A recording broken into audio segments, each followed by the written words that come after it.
This is fall weather. This is a treat for us here in Florida, I am telling you, and this is one of the reasons I miss the Northeast so much is, the 70s and the 80s. This is something that northern New Jersey enjoys pretty much all the time. I mean, they get up to the 90s, it gets sticky, it gets hot in the summertime, I get all of that, but more temperatures like that than down here because it's usually in the 90s with like humidity at 80, 90%, feels like temperature like 104, 108, so you see people with their windows down, those that have sunroofs down, people exercising a little bit more, I mean, really just taking it all in here and celebrating today. You can't see it, but I have a longer sleeve, quasi sweaterish, that's what I call it, sweaterish long sleeve. It's not too heavy, but it's fall color. It looks nice. I like it, but nice warm cup of coffee here. I might heat that up in a little bit. You know what? That's not heated up. I'll take a fresh cup, and we'll brew it here. I got a Keurig coffee machine here. And, it's not, I got a new one. The older one I'm going to sell because it had the VU and it's the pods. It's just a type the Keurig makes. And about 5-6 years ago, I bought it. And it's just more expensive than the regular K-Cups. And it really didn't have the brands of coffee that I really like. And it's cheaper. So, it looks pretty nice here in the kitchen here in the studio. So, I have coffee right in the studio, a little kitchenette area. It's really nice. And by the way, I extend this offer, and I occasionally will make mention if you're ever in the Tampa Bay area, because we're broadcasting from Tampa, Florida. If you're ever here, because a lot of people know somebody in Florida, and, the Tampa Bay area encompasses Tampa, St. Petersburg, Clearwater, and all points and in between. But if you're in the area, you can join me for the show. Seriously, take me up on it. I'll make you a nice cup of joe, and you can sit in on the broadcast. I might even include you in the broadcast. So how do you take advantage of that? Just shoot me an email off my website at forthepeopleshow.com. You can give me a call and say, hey, we're coming in, and we'd love to take you up on that offer. And who knows, I might even take you out to lunch. I know. No, don't bring 20 people. Then you're going to, there's a McDonald's up the road for that. But seriously, it'd be nice to have you a part of the, we have room. Definitely have seating, and it's nice and comfortable, and plenty of microphones. But if you're mic shy, some of you are, we won't put you on the microphone here. So Hillary Clinton, her campaign, herself, and the Democratic National Committee, we're learning, completely paid for the research that became the infamous dossier on President Donald Trump after the original Republican donors stopped funding it. And the Washington Post has the full story today. So pick it up, digital version online. It's in today's, it was yesterday's paper. Yesterday's paper I'm looking at. Yeah, it's pretty amazing. An unknown GOP donor first contracted Fusion GPS to do research on Trump during the Republican primaries. Yeah, his own party. But at some point stopped paying. That is when lawyer Mark E. Elias, who represented the Clinton campaign and the DNC, stepped in with his law firm Perkins Cole. Fusion GPS hired former British intelligence officer Christopher Steele to do the work, which began as a look into the billionaire real estate developer's background, but turned to looking at Trump's Russia ties when it became apparent that they were extensive, according to the Post. Fusion GPS founders have refused to give a testimony to the House Intelligence Committee on the matter, though founder Glenn Simpson has previously spoken to the Senate Judiciary Committee. The Clinton campaign, here it is, the money. This is the money that they put forth for this dossier. $5.6 million in legal fees between June 2015 and December 2016, according to the Post, citing campaign finance records. The DNC paid them $3.6 million in legal and compliance consulting, though it's not clear how much of that was released to Fusion GPS. Neither the Clinton campaign nor the DNC ever directed Steele's work, the Post sources said. The probe continued on October 2016, just days before the great election. And the FBI continued paying for the research after the election until Steele's name was made public. Remember that? The FBI said that some of the information in the dossier has been verified, though not the more salacious aspects, which Trump has denied. Steele's report were given to Elias, according to the Post, but it's not known how much of the information was passed on to the Clinton campaign or the DNC, and it's also not known which members of either organization were aware of Fusion GPS and Steele's roles in the gathering of information. But one thing is clear, that the DNC, Hillary Clinton, and the unknown GOP donor, they contacted Fusion GPS to do research on Trump and spent a lot of money on a lot of nothing. Yeah, it was a nothing burger. There was nothing that came out of it showing any kind of collusion with Russia. But now we find out how dirty the DNC got with trying to rub the dirt. Talk about the money that they have spent, and none of it's proven, and all of it's been frivolous. And no wonder the anger that people have towards Donald Trump. And the one thing that really impressed me about Donald Trump is he didn't take anybody's money. He had his own money. He could not be bought. And that's what really pisses off a lot of the Republicans. Because, man, how much bribery money, how much payola, how many lobbyists that, have been paid off, and what deals have been done to be able to get them to where they've gotten. What dirt is on them.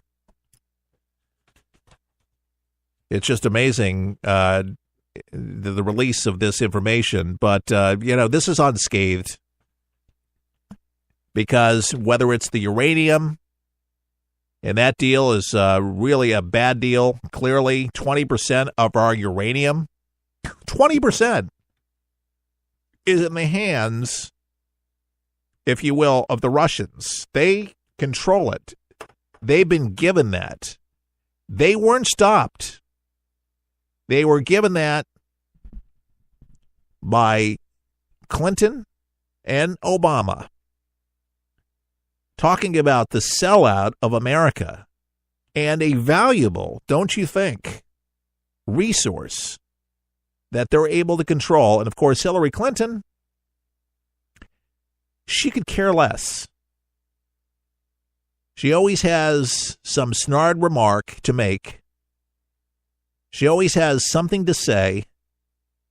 And we played her little soundbite, whether it's the Clinton Foundation or being able to siphon money out of that for their own selfish living, travel, et cetera, the houses, whatever, to her emails, to Benghazi, the dossier, she doesn't care. It's the same baloney they've been peddling for years, and there's been no credible evidence by anyone. In fact, it's been debunked repeatedly and will continue to be debunked. No matter what it is. No matter what it is, Clinton... It's the same baloney they've been peddling for years. It doesn't matter, Hillary Clinton. This is being reported in all the national newspapers. The FBI has the information. This stuff is written. This stuff is in bold print. Your hands were on it. Your signatures were on it. You're directly involved. You were the Secretary of State. You knew what was going on. Clearly understand. And if you didn't, then please claim insanity. Please don't say it's just baloney. Everything's baloney with her. Everything's a baloney sandwich. That's why you're not president. That's why you're not in the White House. We don't need a pathological liar, because that's exactly what she is. And she's a pretty bad liar, too. Bill Clinton, he could look right in that camera. I did not have sex with that woman, Monica Lewinsky. I mean, and people believed him. There's people, believe it or not, that still believe him that he didn't have sex with that woman, Monica Lewinsky.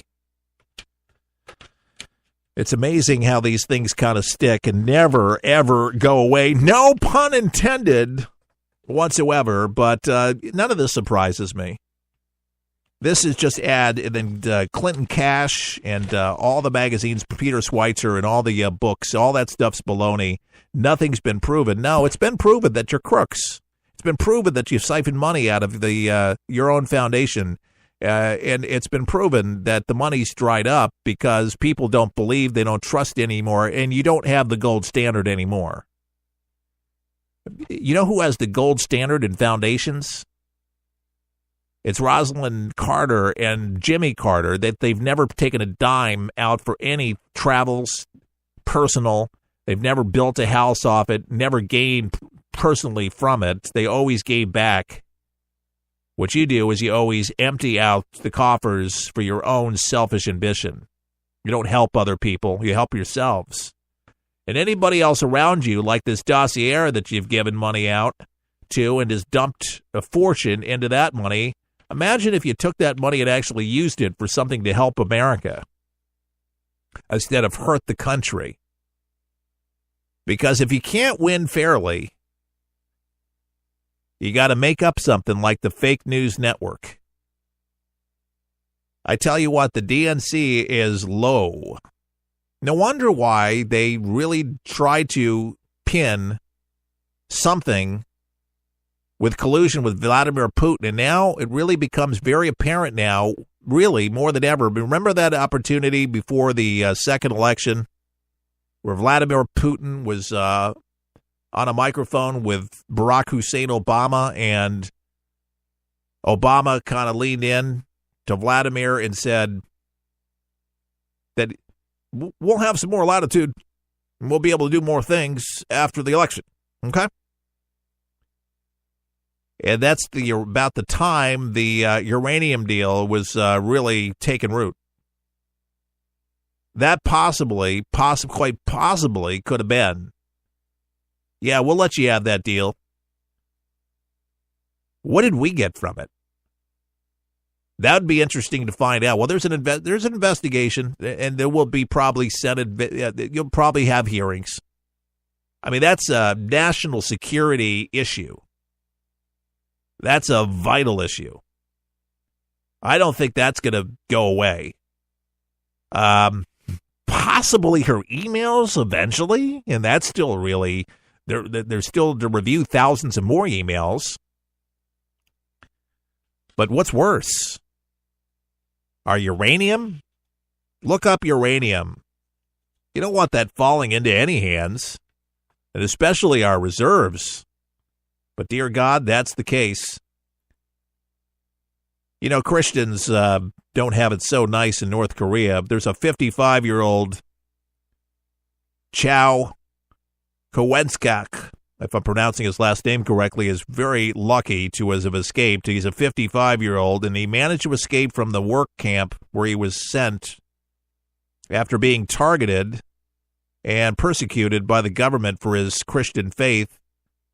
He said, "We couldn't raise our voices during a service. We couldn't sing out loud during a worship. That was hard," Zhao told Fox News through a translator. "Also, we had to hide so that other people could not see us."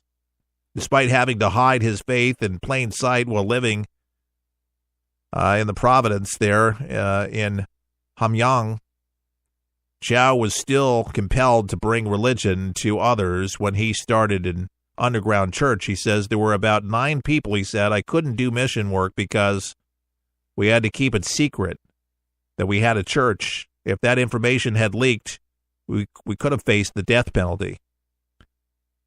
North Korea opposite the Chinese border.